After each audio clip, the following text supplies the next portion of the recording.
Hi and welcome everyone to the very first CritRPG QuestBoard. This is a new segment I'm trying out where I want to offer you, the listener, a better experience to discover new books that you might love. In this first episode, we're going to have a small selection of authors that you might or might not know and publishers who you might or might not know.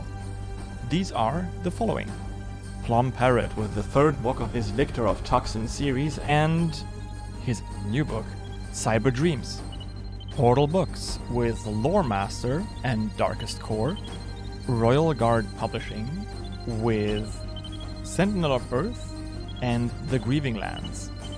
MelasD with the seventh book in the Salvos series and the second book in his new series, Amelia the Level 0 Hero, and last but not least, Slifer with his new book, Demonic Devourer. I hope you're gonna enjoy this new show I'm trying out and that it helps you a little bit. And if you want to publish your own book on Amazon, or if your publisher is going to produce your new book in October, reach out to me on Discord. We can make a date and I can give you 5 minutes to talk about your upcoming stories.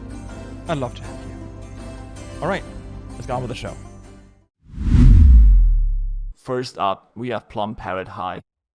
Hi, thanks for having me on. Yeah, of course, because you made it. Yeah. So what books did you bring with you today? I just released the first book of my Cyber Dreams series last week. It's called Electric Angel, and I'm really excited about it. I think it's got a really likable character, and I've had a lot of fun writing it. So that's one I want to talk about. And then I have an ongoing series. The third book is coming out in September. It's called Victor of Tucson, and the third book is called Spirit Hunter. Oh. And it's pretty exciting, action-packed delivery. So yeah, looking forward to it. Sounds great. Well, you got 5 minutes. You said you want some questions. I'm going to ask you some questions. 5 minutes starting now. All right. So, what's Cyber Dreams about? Okay, so Cyber Dreams is a series that takes place in a near future Earth. It's a typical cyberpunk story where the corporations are running everything and the people are beholden to them for a living. And then you've got the people living in the outskirts of society who try to make a living around the corporations. And our main character is one of those people. She doesn't really like the corporations. She doesn't want to work for them, but she feels, for instance, she has to live in an arcology because the rent is so cheap, and it's a corporate owned arcology. But she tries to work outside it. She's got a job at a scrap yard where she does welding. Actually, she does cutting work. She doesn't really get to weld anything. And she comes upon a guy who's been kidnapped. So they bring, I don't want to spoil the story, but basically this piece of tech falls into her hands, and it's a really powerful, like an AI chip. Like everyone has AI chips in this world. It's like how you have a cell phone. So everyone has like a little AI chip in their head, and it's like an assistant, a personal assistant that gives you access to the net and does things for you, helps you drive or whatever. But this one's like special, and she begins to find out why throughout this novel. Pretty exciting. Yeah. Okay. Well, I think that's already pretty exciting enough. I don't even need to ask any questions. Okay, cool. Yeah. What's Victor about then?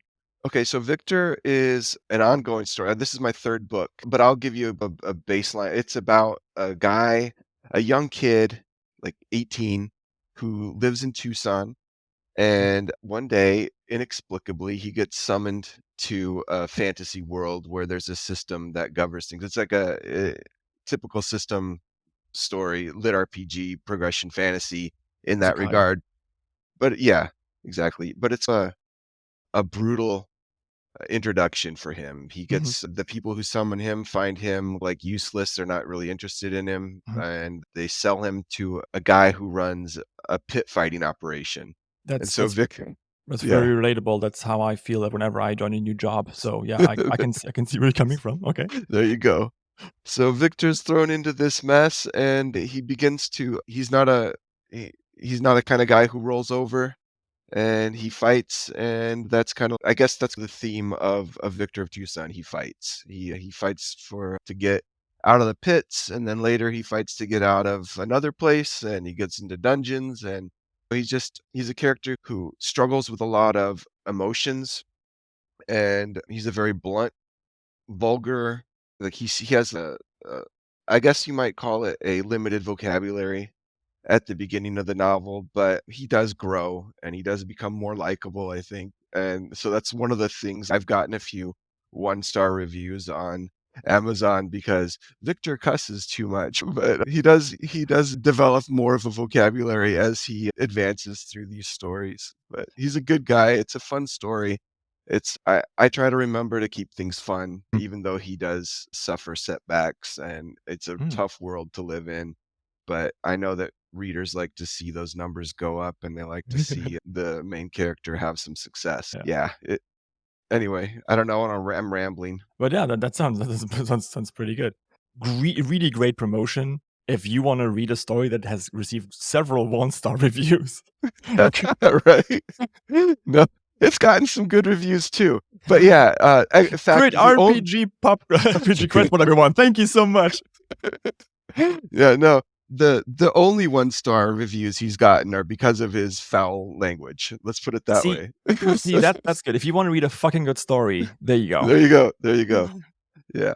Yeah. Well, Parrot, we could cut it here, or I could put a gun to your head and ask, of the two stories, which one should you read first? Oh gosh. I mean, if you read on Kindle or you listen on Audible, I mean, with Victor Tucson, you've got 3 books ready to go Mhm. as of early September, so Mhm. coming up soon. The second Cyber Dreams book is coming in December, so there's a little less content for you to devour there. It might be, I don't know, better to hit Victor now and pick up Cyber Dreams later this year. But All yeah, right. yeah. Well, that's a take. Okay. Thank you so much. I appreciate it. Yeah, Yeah, don't thank worry you. about it. And I would love to have Okay. you again. I love to be back. Welcome, Brooke, again to the CritRPG podcast and the CritRPG QuestBoard, the very first episode in general, and in particular. How you doing? Yeah, good. Happy to be here again. Always nice to chat. All right, you got some books for us for September? Yes. First, I want to caveat being Okay. a small house and focused more on trying to get the quality right. We don't tend to set our release dates far in advance until the book is completely through edits, copy edits, until we've checked the audio. We don't put up a pre-release date. So generally, you'll only hear from us maximum a month before a book comes out when we actually lock in a date, just because we want to make sure that it's the best possible book. So the 2 books I'm going to talk about today are both in recording right now, which means they should be coming out in September. But if you're listening to this right now and the book don't come out in September, please don't hunt me down and yell at me, because it just meant that they needed a little bit more work before we were ready to put them out. Or maybe we just looked at our schedule and felt that they needed to come a little bit later. Yeah. I like the confidence about the quality of your book that people would hunt you down over it. Hey, when people get told a book is coming out on X date and it doesn't come out on X date, people definitely do come and have a little bit of a yell at you. The wonders of product management. I completely agree. Okay, good. Well, then you got 5 minutes starting now. Cool. The first one I want to talk about is actually one that comes from Royal Road. It's been sitting with us for a while now. We've been doing a number of edits, gone through 2 or 3 passes. On Royal Road, it was called, I think, Rowan, Combat Archaeologist. We've retitled it now. It will be called Loremaster, of the series Ascension of a Street Rat. And this story is a dungeon diving cultivation story.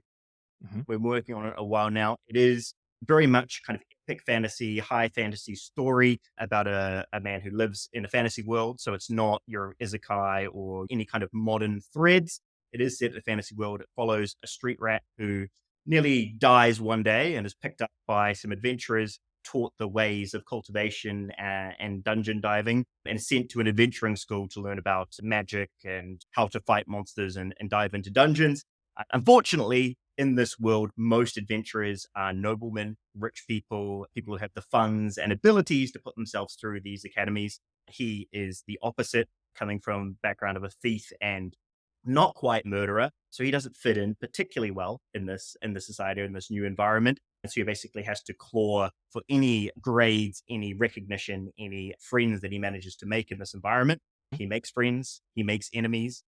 He does have to earn money for himself because everybody else has a bit of a golden spoon in their mouth. So he earns money by carrying people's luggage when they go to dungeons to dive. So he's the man who carries the bag full of monster parts as the goblins and things are cut down, and that is his job. It's looked down upon as a job because no noble is going to be the person carrying the bag.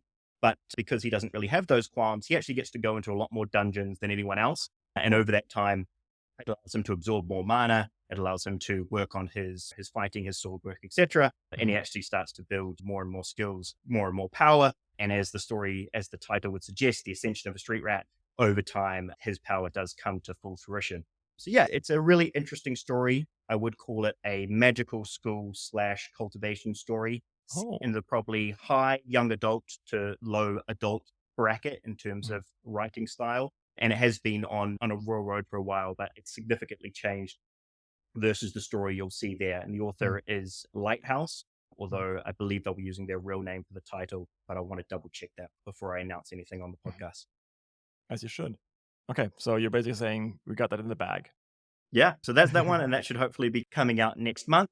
The second one I want to talk to you about is a sequel, which has been in the works for quite some time. This is the sequel to the first Netherdy book, which was called The Shadow Set by Peter Hackshaw. Quite a popular cultivation novel that came out a year and a bit ago now.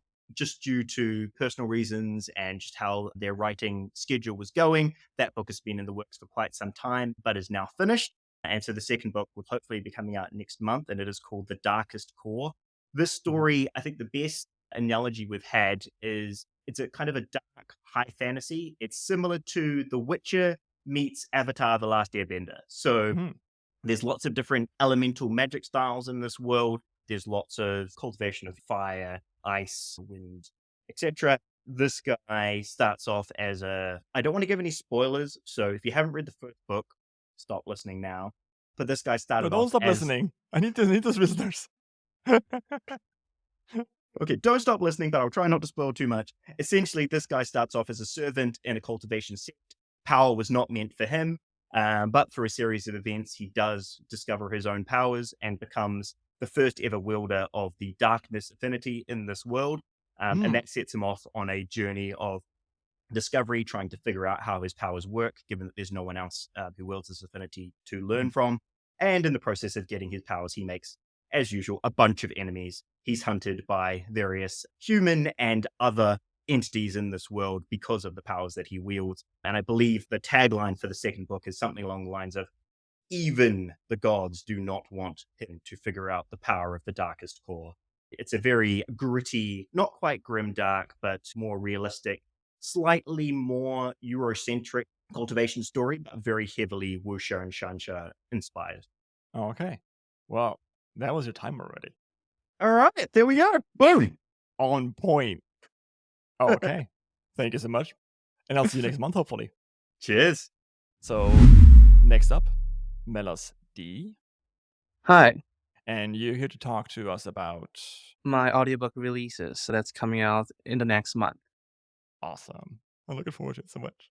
Okay, cool. You got 5 minutes, starting now. All right, so on the 29th of August, I have Salvos Book 7 that's coming out on audio. It is a little bit behind from the ebook, which is at Book 11 that's coming out next month as well.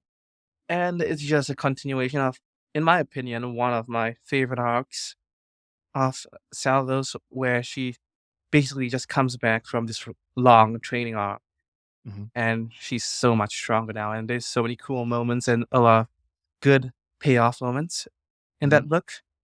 And I also have book 2, or the audiobook version of it, for Amelia, that is coming out next month on the 12th of September, just after DragonCon.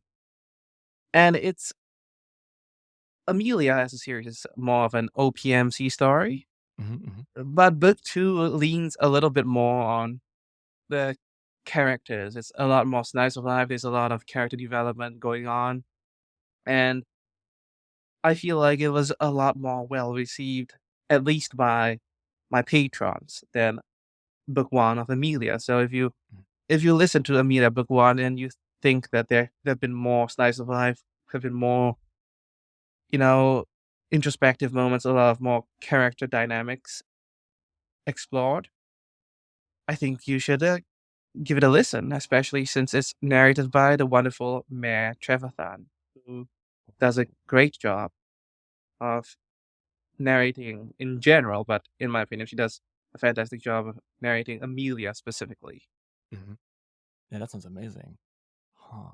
For anyone who hasn't listened to or read Amelia, can you go to the plot real quick? Yeah, it follows a girl who has already been isekai'd for like 10 years, and she's incredibly strong. So she's already reached the pinnacle of power. And she now just wants to live a normal life. She doesn't want to be a hero. She doesn't want to deal with politics or any of that stuff. She just wants to enjoy herself because she's tired of dealing with all of that. And Cool. yeah, in book two, she starts her own restaurant, which, Mm. yeah, I Oh, really that's cool. enjoy writing that because I started writing because of The Wandering Inn, which I'm Ah. sure most of you have heard about. Mhm. And it's very slice of lifey, The Wandering Mhm. Inn. And there's a lot of moments I really like, especially related to the main character, Aaron, cooking and like showing off earth foods to like people in the isekai world because it's also Mhm. an isekai. So Mhm. yeah, I really like those moments, and Amelia book two specifically will have a few of those sprinkled here and there. Mhm. Awesome. All right. Yeah, that sounds pretty dope. And for the one person who hasn't heard of Salvos before, can you also pitch that? Yeah, Salvos Car horns. Salvos is a Monster Evolution LitRPG Mhm. that follows a demon girl who was born in the Netherworld, which is basically hell. Mhm. And I'm not sure if you could hear that as well. But Yeah, it's fine. okay, sorry. But she gets stuck. She gets trapped in the mortal realm away Mhm. from the Netherworld, and she wants to make her way back because that's where her friend is. So that's the general premise of the story. Mhm. But it also has a webcomic on Tapas. It's a Tapas original webcomic. So if Mhm. you prefer a visual medium, you could always check out the comic on Tapas. Mhm. Just search up Salvos, A Monster Evolution, the RPG in parentheses. Awesome. Well, Milas, thank you so much for coming in. And I hope your books are going to sell and people are going to like it. Thank you so much. Thank you very much. All right. For this segment, we have Jessica from Royal Guard. How are you doing? I'm good. How are you? Doing fine. Thank you for asking. What books did you bring with you today? So today we're going to talk about two releases. One actually released yesterday, and that's Sentinel of Earth. And then the other one is going to be releasing mid-September on the 19th called Grieving Lands. Ooh. Okay. Well, you got 5 minutes. Let's go. So Sentinel of Earth, we just released that yesterday on ebook and audiobook. And that's going to be about our main character, Beckett. He is on a spaceship called the Arrowhead. He's the leader and he has his crew, and they're just journeying through Proxima B. And then suddenly, an AI bad guy takes over and creates what's called the game. So their spaceship is put into the game, and that's how they become the Earth Sentinel. And he is the leader. So now he has got to represent Earth and basically save Earth by being in the game. He's going to get his attributes, which are cohesion, creativity, manipulation, and harmony. And he's got to learn how to harness those and get stronger while fighting all the aliens and the bad guys. And then there's also a second story of what's going on Earth. So now Mhm. we're in a post apocalyptic Earth after the bad guy has taken over everything. And we're following like a group of survivors that are also battling aliens. And that kind of all comes together in the end with courage, survival. There's some gritty humor. And we're very excited about it because it's sci fi and we love sci fi. And there's not a whole lot of sci fi in LitRPG. So that just came out yesterday. It does have an accompanying audiobook that is 24 hours. So we're excited to get that out for everyone, and hopefully everyone is excited to get some sci-fi lit RPG in their life. Oh, absolutely. I know I am. So on Earth, is that still a more traditional lit RPG apocalypse? Well, yeah, but with aliens. But with aliens? Like, Yeah. I personally think everything is better with aliens, but I mean, Yes. I'm the odd one out, right? Yeah. Okay, cool. All right, that sounds Uh, amazing. And you mentioned something about this is as an audiobook. This is a special audiobook because it is duet cast. Was it? so we almost mostly duet cast, unless there's some lit RPG that doesn't need it if there's Mhm. not a lot of male and female characters. Ooh. But this one does have that. So yeah, it's a male and female character. It's Ooh. each read by different narrators. Oh, that's awesome. Oh, okay, cool. And what about the other one? So the next one is Grieving Lands, and this is an author that came from Royal Road, Giancarlo Pierce. And this one is pretty interesting because it's very different. It is a dark lit RPG based off of like Heart of Darkness, the Odyssey, and then the Epic of Gilgamesh, which is our main character's name. So he is actually a bad guy, and he gets transferred into his new world, and he becomes a bad guy. The changes that are made to him of being super powerful, he becomes a bad guy, and then he deals with what that does to him when he has to kill or destroy to level up, like how he handles that. In this world, like the gods are not nice. They kind of use mortals and humans just to get their agenda done. And this one is very interesting because the attributes and the magic and everything, they actually have their own personality. So within the personalities influencing our hero slash villain, Gilgamesh, and how that's going to work. So I'm very excited about this one because the author has worked in video games for several years. Mm. So he is going to bring a totally different light to this than we've seen because he has all this experience from the back end of video games, and he's been slowly building this story in his mind for years. This will also have an audiobook. It will also be duet, and it will release at the same time on the 19th. Okay, on the 19th. Okay, well, that sounds exciting. Okay, bad guy. Bad guy doing bad guy stuff with moral dilemmas. Yeah, Yeah. I can see it. That sounds good. Yeah. Okay. Well, I'm excited. And I hope that you people are too. This has been a bit shorter than 5 minutes, but I think it's short and to the point. And I'll thank you for being Thank here. you. Yeah. I'll see you next month. All right. Bye. All right. Hi, and welcome to the next segment. With me is Slifer. How are you doing? Hi, doing pretty well. What release did you bring with you today? Yes, I'm releasing Demonic Devourer on Amazon Kindle Unlimited on August 24th, which may or may not be before or after the date of this airing. Yeah. Awesome. That sounds pretty darn good. So, you got 5 minutes. Let's go. All right, Demonic Devourer it's a lit RPG, it's a progression fantasy, all that good stuff. Our main character, Evelyn, wakes up in a laboratory, and first thing she sees is blood. Wow, that's a lot of blood. And the second thing she sees is a system notification, because this is a lit RPG. Now, you might usually expect some simple quest, right? Something easy to get you started off with. The first thing she sees is an objective. First, eat the other babies. It is at this point that she realizes that the laboratory she's in is full of demon babies, for lack of a better word, and they are very hungry, and so is she. This story follows our protagonist as she basically goes around consuming things for power. The central progression mechanic is by devouring, hence the name, the enemies that she fells in combat. She's able to gain a portion of their experience, of their skills, and basically everything that makes them powerful. This is a relatively amoral MC. I think the description may have given that away.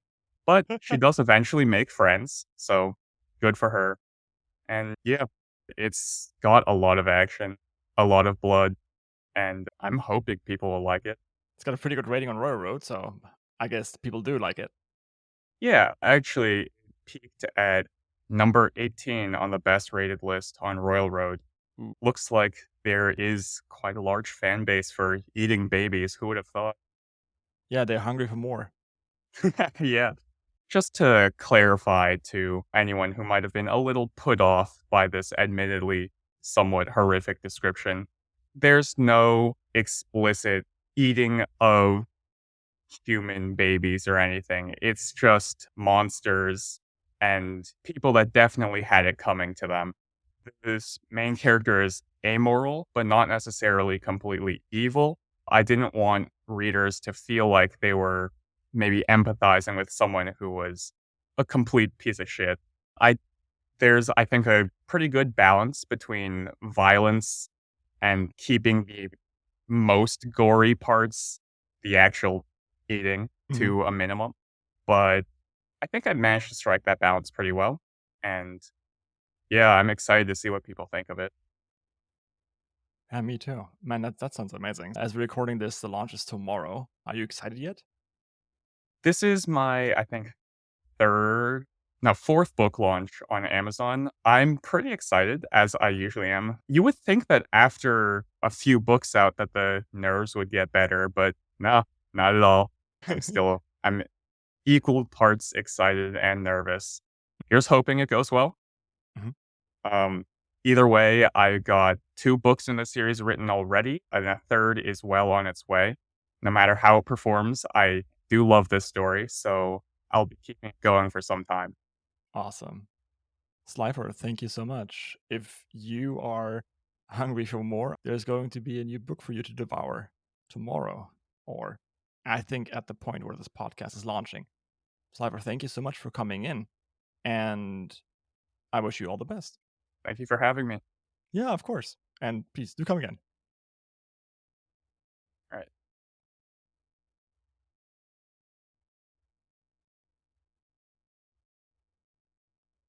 Oh, Still waiting for the recording to stop and for you to upload it and everything.